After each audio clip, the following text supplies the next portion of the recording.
Shalom Bapak Ibu Saudara-saudara yang diberkati Tuhan. Sebelum kita merenungkan firman Tuhan, kita bersatu di dalam doa. Kami puji, kami muliakan nama-Mu Tuhan yang kami kenal dalam Kristus Yesus.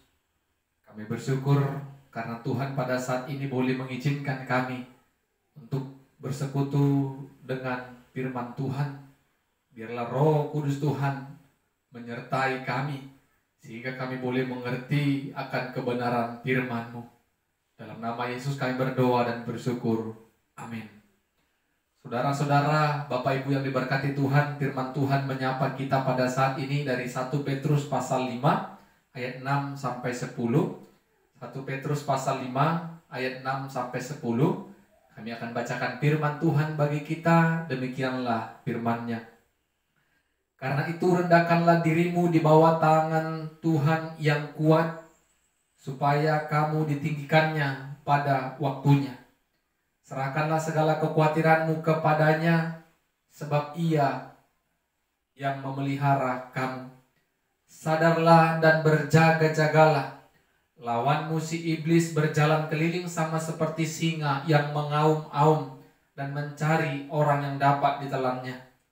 Lawanlah dia dengan iman yang teguh, sebab kamu tahu bahwa semua saudaramu di seluruh dunia menanggung penderitaan yang sama.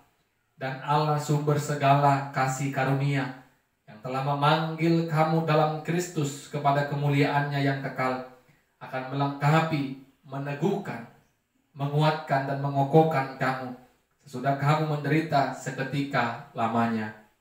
Amin. Bapak Ibu Saudara-saudara yang diberkati Tuhan, tema firman Tuhan bagi kita pada saat ini, Tuhan memelihara kamu. Tuhan memelihara kamu. Kalau kita membaca teks firman Tuhan dari 1 Petrus pasal 5 ayat pertama sampai ayat yang ke-11, secara keseluruhan ini adalah sebuah nasihat yang disampaikan Petrus kepada penatua-penatua pada saat itu, agar mereka hidup dengan tanggung jawab yang penuh untuk menggembalakan domba-domba Allah, memberikan teladan hidup yang baik, dan tidak mencari keuntungan dari domba-domba Allah tersebut. Tidak mementingkan diri sendiri, sehingga mereka melakukan tugas yang diberikan Tuhan Allah dengan baik kepada mereka. Bapak Ibu Saudara-saudara yang diberkati Tuhan, kalau kita fokus kepada teks firman Tuhan yang kita baca saat ini, ayat 6 sampai ayatnya yang ke-10, Tuhan mengizinkan kita untuk hidup di dalam kerendahan hati. Tidak hidup dalam kesombongan, merendahkan diri kita kepada tangan Tuhan yang akan memberikan kita kekuatan dan pertolongan di dalam masa-masa sulit yang akan kita alami. Tuhan ingatkan juga bukan kepada hanya para penatua, pelayan, dan kita sebagai warga juga diingatkan. Sesungguhnya semua kita pasti pernah yang mengalami kesulitan, pergumulan. Untuk itu tidak perlu yang namanya hidup sombong. Seolah-olah kita tidak pernah mengalami yang namanya kesusahan, kesulitan. Kita harus hidup dalam kerendahan hati. Dan dikala pergumulan itu datang kepada kita, maka firman Tuhan ingatkan kita pada saat ini, serahkanlah segala kekhawatiranmu kepada Tuhan. Bapak Ibu, firman Tuhan katakan segala, seluruhnya, semuanya ceritakan kepada Tuhan, sampaikan semua kepada Tuhan, dan percaya dengan imanmu, Ia akan memelihara kamu.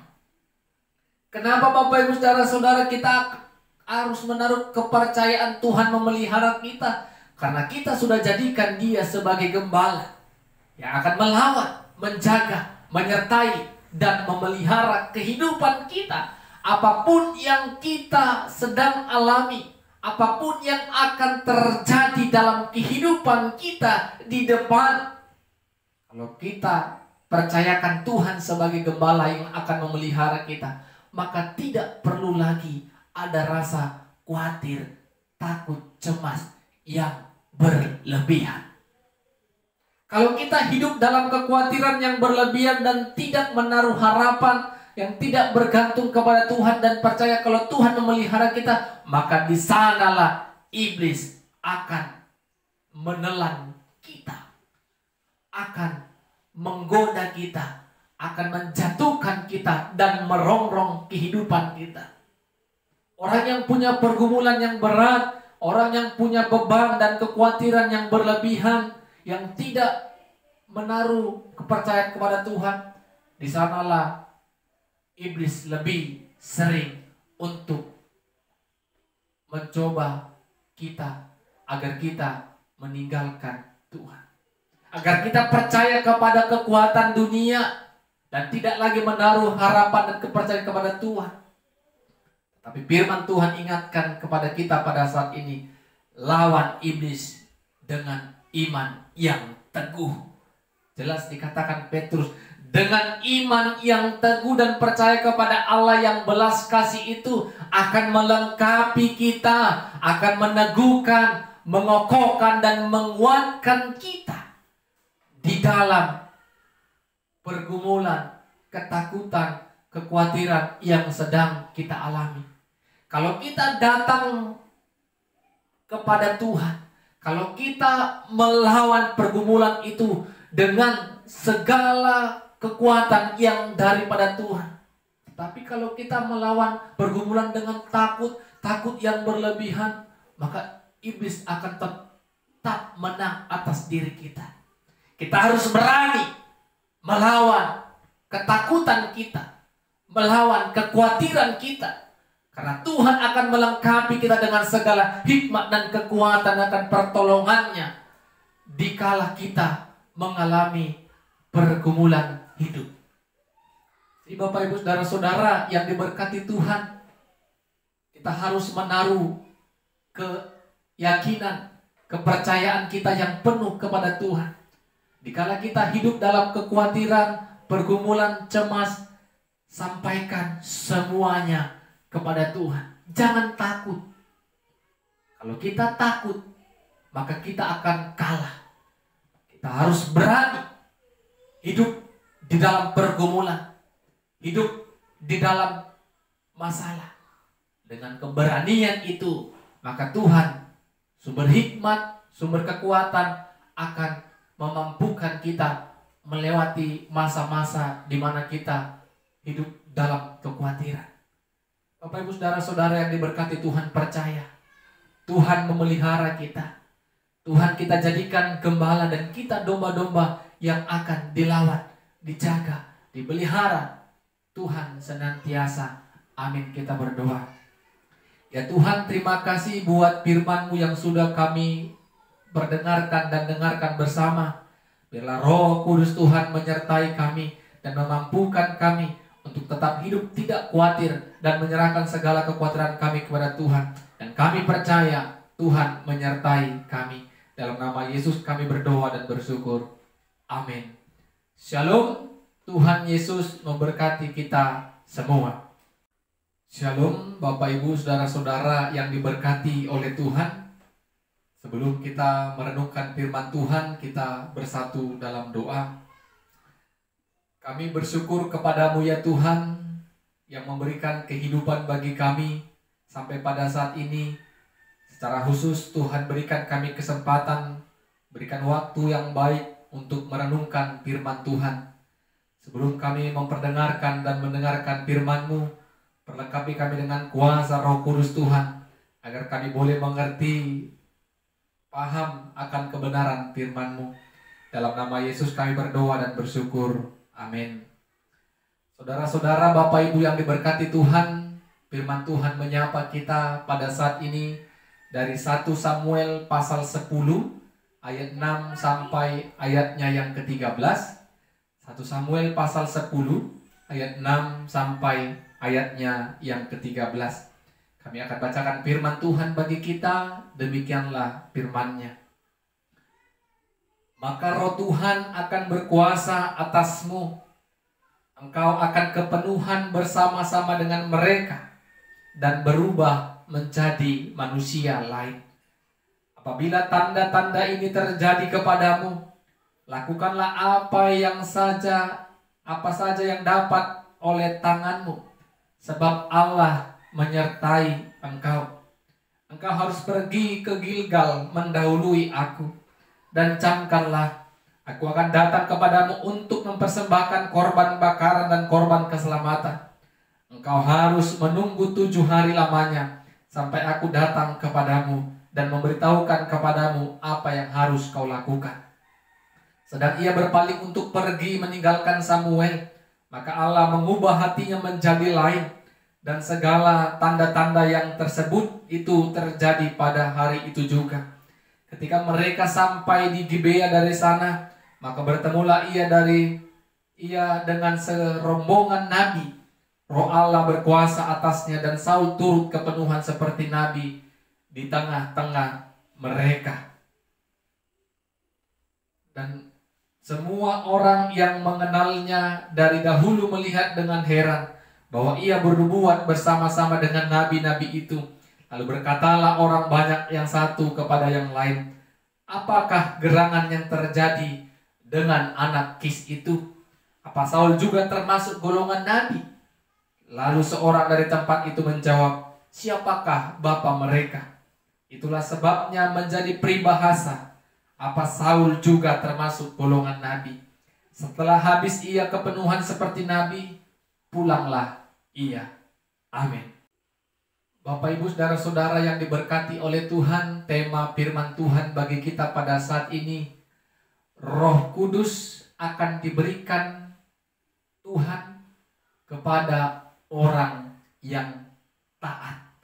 Roh Kudus akan diberikan Tuhan kepada orang yang taat.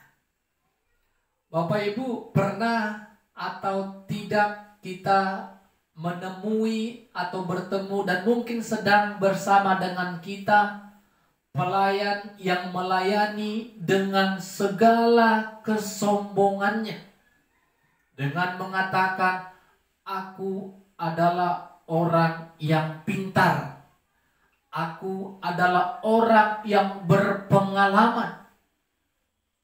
Kalau kita melihat Bapak Ibu, saudara-saudara yang diberkati Tuhan, itu adalah sebuah kesombongan.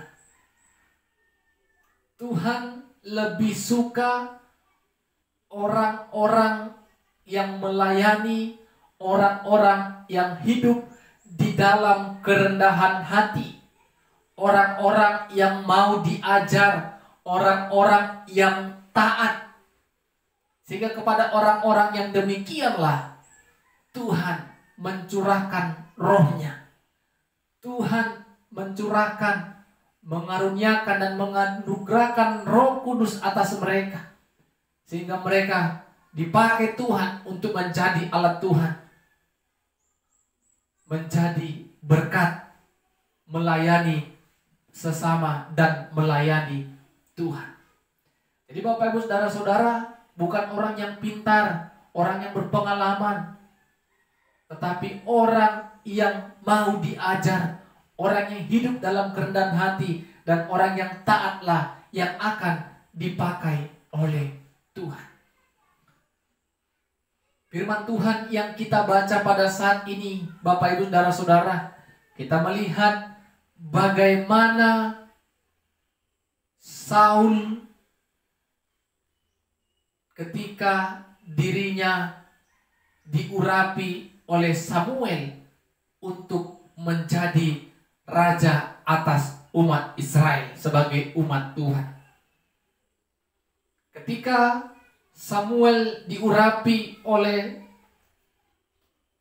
ketika Saul diurapi Samuel menyampaikan pesan Allah kepada Saul, agar Saul dapat menyelamatkan umatnya, yaitu bangsa Israel, dari tangan musuh, yaitu orang-orang Filistin.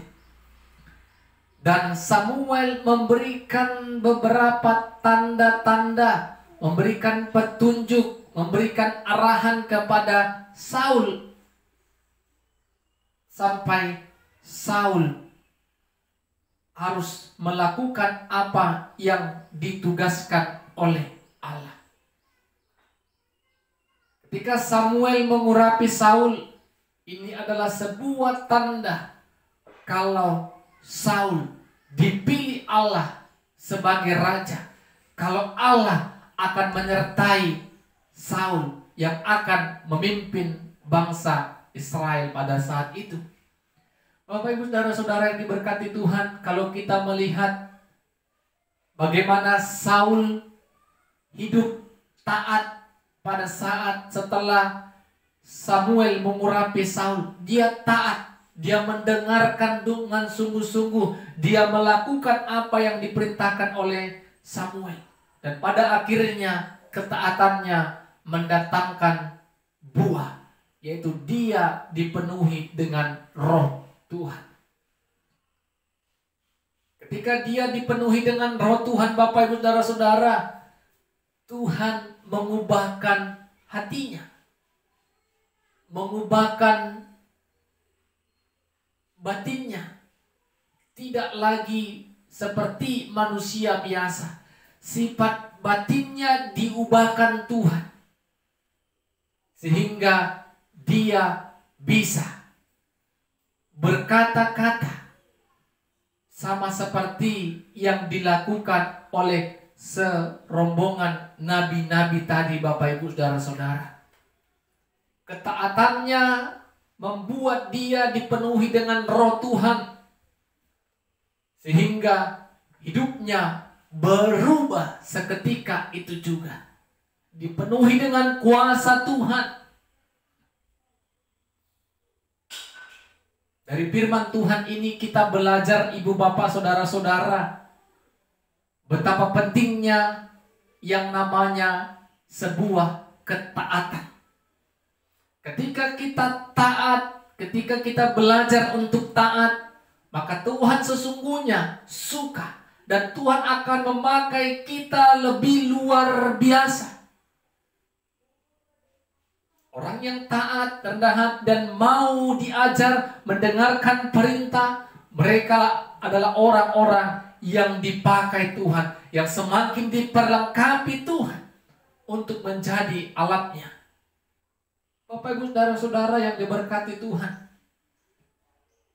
Tetapi kalau kita melihat akhir dari kisah Saul, ketika dia merasa berkuasa, ketika dia tidak lagi taat, maka Roh Tuhan meninggalkan dia. Kita dapat baca dari 1 Samuel pasal 16 ayat 14. Sehingga roh jahat mengganggu dia. Tidak taat mengakibatkan Saul ditinggalkan oleh Roh Tuhan. Saul merasa dirinya berkuasa. Dia lupa, Bapak Ibu saudara-saudara, dia hanya sebagai alat Tuhan untuk memimpin umatnya. Dan dia bukanlah orang yang paling berkuasa. Dia seolah-olah menunjukkan kekuasaannya. Dia lupa Allah yang lebih berkuasa atas kekuasaan yang sedang dia jalani, yang sedang dia miliki. Bapak Ibu saudara-saudara, ini yang kami katakan tadi dari awal. Orang yang rendah hati, orang yang mau diajar, orang yang taat akan dipenuhi dengan Roh Kudus. Tetapi ketika kita tidak lagi mau diajar, tidak lagi mengindahkan perintah Tuhan dan menyombongkan diri, di sanalah kita akan ditinggalkan Tuhan. Jadi Bapak Ibu saudara-saudara, pilihan ada di tangan kita. Kalau firman Tuhan yang kita baca pada saat ini, kita belajar untuk taat dan di balik ketaatan, kerendahan hati, mau mendengar dan mau diajar, Roh Tuhan ada pada dalam kita. Dan Tuhan juga ingatkan pada saat ini, jangan pernah menyombongkan diri. Apa yang sedang Tuhan berikan kepada kita, sesungguhnya itu adalah anugerah Tuhan semata. Jangan saksikan diri kita, tapi saksikan Tuhan yang memberikan kuasa, yang memberikan segala berkat-Nya kepada kita. Di sanalah terlihat kerendahan hati kita, Bapak Ibu Saudara-saudara. Dan ingatlah Bapak Ibu yang diberkati Tuhan, jangan pernah sombong, jangan pernah tidak taat, jangan merasa hebat dan merasa berkuasa. Kalau itu sudah kita alami, di sanalah Tuhan, Roh Tuhan meninggalkan kita. Mari Bapak Ibu belajar hidup menjadi orang yang taat, karena di sanalah Roh Tuhan tercurah atas kita. Amin, kita berdoa. Terima kasih buat kebenaran dan berkat Tuhan yang luar biasa. Firman Tuhan yang mengajari, yang menuntun dan membimbing kami untuk hidup menjadi pribadi yang taat. Sehingga ketika kami taat, rendah hati dan mau diajar, Roh Kudus Tuhan akan tercurah atas kami dan kami akan dipakai Tuhan secara luar biasa, menjadi alat Tuhan, perpanjangan tangan Tuhan, menjadi berkat bagi sesama kami. Terima kasih Tuhan, dalam nama Yesus kami berdoa dan bersyukur. Amin. Shalom. Tuhan Yesus memberkati kita semua.